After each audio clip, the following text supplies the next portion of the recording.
Aux yeux de tous, Tim n'était qu'un voyou. Ayant perdu ses parents très jeunes, il s'est battu seul dans la société. À 15 ans, il s'est introduit dans une aciérie, mais il a trébuché sur un arroseur et s'est retrouvé dans un centre de détention pour mineurs. Une fois sorti, il n'a pas changé et a continué à commettre des crimes. Le juge, qui en avait assez, l'a forcé à s'engager dans les marines et l'a envoyé directement sur le champ de bataille en Irak. Cependant, après son retour, Tim est devenu encore plus arrogant. Simplement parce que le prix d'une glace avait augmenté, il a sauvagement frappé le vendeur, puis s'est associé à ses complices pour braquer une supérette et a été pris en flagrant délit par un policier qui faisait le plein. À sa sortie de prison, Tim n'a pas trouvé la paix, se heurtant à plusieurs reprises au chef d'un gang de motards, un homme surnommé Mad Dog. Finalement, il a utilisé une plaque d'immatriculation pour ôter la vie à son adversaire. À partir de ce moment, la vie de Tim était pratiquement terminée. Même après avoir purgé sa peine, il serait certainement traqué par les motards. Logiquement, personne n'aurait osé toucher à une telle bombe à retardement. Mais, ironiquement, il attira l'attention de l'agent fédéral TAD. TAD appela Tim, lui fit un demi-sourire et sortit une photo. Les yeux de Tim s'illuminèrent dès qu'il la vit. Il vit que la personne sur la photo lui ressemblait quelque peu.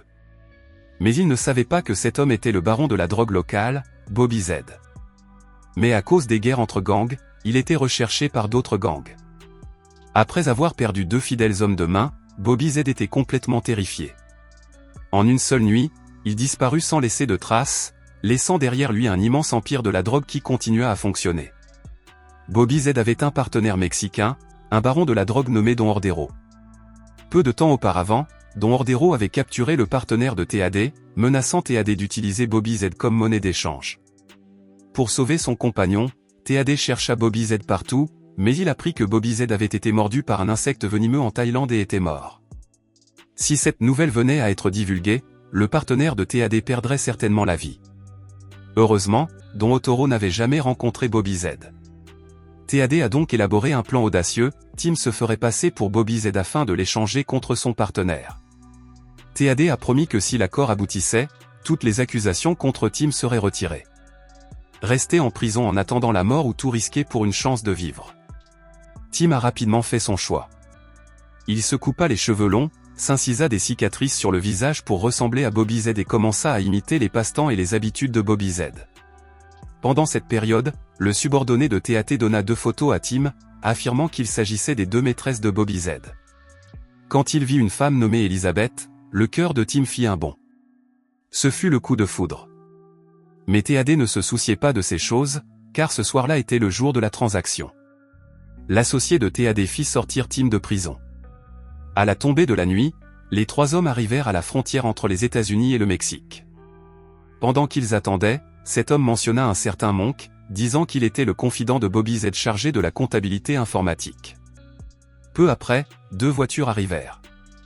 Les trafiquants escortèrent l'associé de TAD, gravement blessé, jusqu'au bord de la voie ferrée. L'associé de TAD fit également avancer Tim. L'échange d'otages entre la vie et la mort commença. Tout le monde retint son souffle, fixant intensément les 2 silhouettes qui se rapprochaient l'une de l'autre. Mais au moment crucial, TAD leva soudainement un fusil et visa directement Tim, appuyant sur la gâchette sans hésitation. Tim trébucha sur les rails, ironiquement, esquivant le coup mortel. Le coup de feu effraya les trafiquants de drogue, qui sortirent simultanément leurs armes et les pointèrent sur les agents. Le partenaire de Tim était complètement étourdi. Il avait été touché par TAD. Dans le chaos, un train passa à toute vitesse à côté d'eux. Tim vit qu'il allait être touché, roula sur le côté, puis utilisa les wagons du train comme bouclier et courut pour sauver sa vie. Le trafiquant qui avait survécu profita également de l'occasion pour s'enfuir. TAD regarda l'espace vide devant lui, profondément déçu d'avoir échoué dans une mission aussi simple. Pendant ce temps, Tim se cachait dans l'herbe, pensant que tout était fini, quand soudain, un pistolet fut pointé sur sa nuque. Heureusement, son adversaire le confondit avec Bobby Z. Le lendemain matin, Tim se réveilla dans une villa de luxe au Mexique. En regardant les beautés en bikini au bord de la piscine, il eut l'impression d'avoir atterri au paradis. Alors qu'il observait, Tim reconnut soudain une femme familière, Elizabeth. Avant qu'il ne puisse s'approcher pour la saluer, le majordome conduisit Tim chez le propriétaire de la villa, Brian. Brian admirait profondément le légendaire Bobby Z et engagea immédiatement une conversation cordiale. Il dit que Don Arturo était en retard et qu'il arriverait dans quelques jours. Au cours de cette rencontre, Tim fit la connaissance de Johnson, un trafiquant d'êtres humains sans pitié. De retour rapidement à la piscine avec Brian, Tim en profita pour demander des informations sur la relation entre Elizabeth et le garçon. Il apprit que le garçon s'appelait Kit et qu'il était le fils d'une autre des maîtresses de Bobby Z. La mère de Kit était actuellement en cure de désintoxication, Elizabeth l'aidait donc temporairement à s'occuper de lui. Alors qu'ils discutaient, Elizabeth se disputa soudainement avec un homme dans la piscine à propos de Kit. Voyant les yeux d'Elizabeth rougir de ressentiment, Tim fut pris d'un soudain accès de colère. Sans réfléchir, il se précipita vers l'homme, lui donna des coups de pied et lui enfonça la tête sous l'eau. Si Elizabeth ne l'avait pas arrêté à temps, l'homme aurait pu mourir sur le coup. Ce geste intrigua beaucoup Kit. À la tombée de la nuit, Elizabeth prit l'initiative de chercher Tim et lui demanda pourquoi il l'avait aidé, elle et Kit. Comme par le passé, Bobby Z ne s'était jamais soucié de la vie ou de la mort des autres. Puis il dit quelque chose qui laissa Tim stupéfait. Kit est son fils. Tim était extrêmement choqué. Tim se rendit dans la chambre d'Elizabeth pour confirmer la nouvelle. Il découvrit que seule Elizabeth et la mère de Kit étaient au courant. Même Kit ne savait pas qui était son père.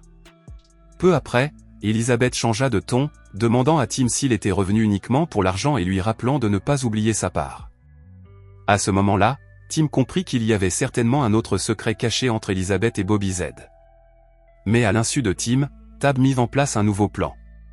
Il trouva Boom Boom, un membre du gang de motards, et lui dit que Tim était sorti de prison et se trouvait près de la frontière, espérant qu'il pourrait régler l'affaire.